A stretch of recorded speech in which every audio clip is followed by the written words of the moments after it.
आहे पातळीची भाजी. अशा प्रकारची जी पानं असतात बरं का.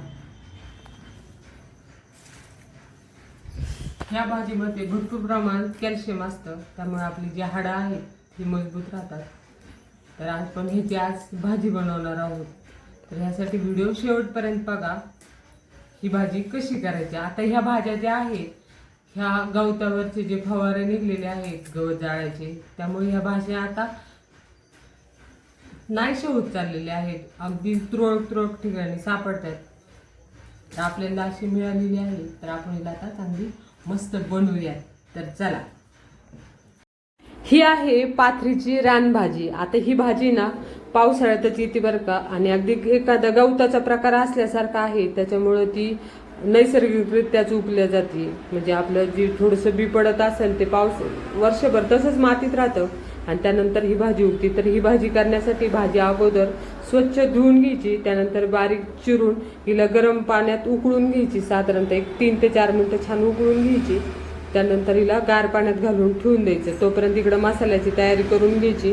कढई तापायला ठेवायची, त्यात मस्त मोहरीला फोडणी झाली की वरनं कांदा घालून घ्यायचा. आता कांदा लाल होतोय तोपर्यंत आपण यामध्ये हिरवी मिरची आणि लसूण, शेंगदाणे हे सर्व एकत्र वाटून घ्यायचे. त्यानंतर चवीनुसार मीठ घालायचं.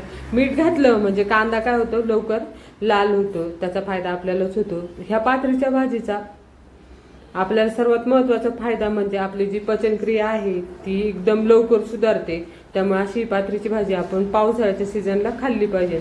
त्यानंतर आपण हा वाटलेला मसाला आहे हा खमंग असा परतून घ्यायचा. प्रत्येक भाजीला फोडणी जर चांगली खमंग बसली ना, तो पदार्थ कधीच वाया जात नाही बरं का. तो पदार्थाला खमंग अशी चव येणार, त्यासाठी आपण हा मसाला परतून घेतो. यामध्ये आपण चवीनुसार मीठ घातलेले आहे. तुम्हाला या भाजीचा सर्वात महत्त्वाचा फायदा सांगते. बाळंतपणानंतर जर महिलांना दूध जर कमी येत असेल ना, तर ही भाजी खाल्ली तर नक्की दुधाचं प्रमाण देखील चांगलं वाढतं. आता आपण ती भाजी जी आहे गार पाण्यात ठेवली होती ती छान अशी पिळून घ्यायची. पिळल्यानंतर ह्या मसाल्यामध्ये ही घालून घ्यायची, चांगली परतून घ्यायची. परतल्यानंतर याच्यावर 1-2 मिनिटं झाकण ठेवून द्यायचं, म्हणजे छान हिला वाफ येते. वाफ आल्यानंतर याच्यात अगदी थोडंसं पाणी घालायचं, म्हणजे शिपका मारायचा, म्हणजे सर्व मसाला जो आहे तो छान एकत्र होतो.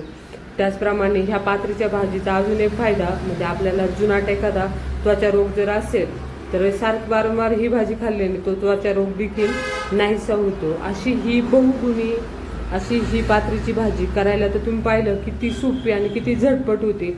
पावसाळ्याच्या सीझनमध्ये तुम्ही बाजरीच्या पिकात वगैरे अगदी सहज मिळाल्या जाते. म्हणजे प्रत्येकाला शेत जरी नसलं तरी आपल्या कोणतरी जवळपास राहणाऱ्यांना शेत नक्की असतं.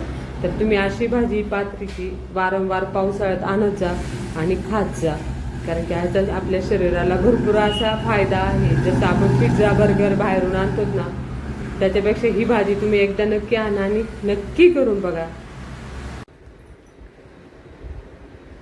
अशी आपली पाथरीची भाजी आहे ही तयार झालेली आहे. तर आता कशी केली ही तर तुम्ही पाहिलीच आहे.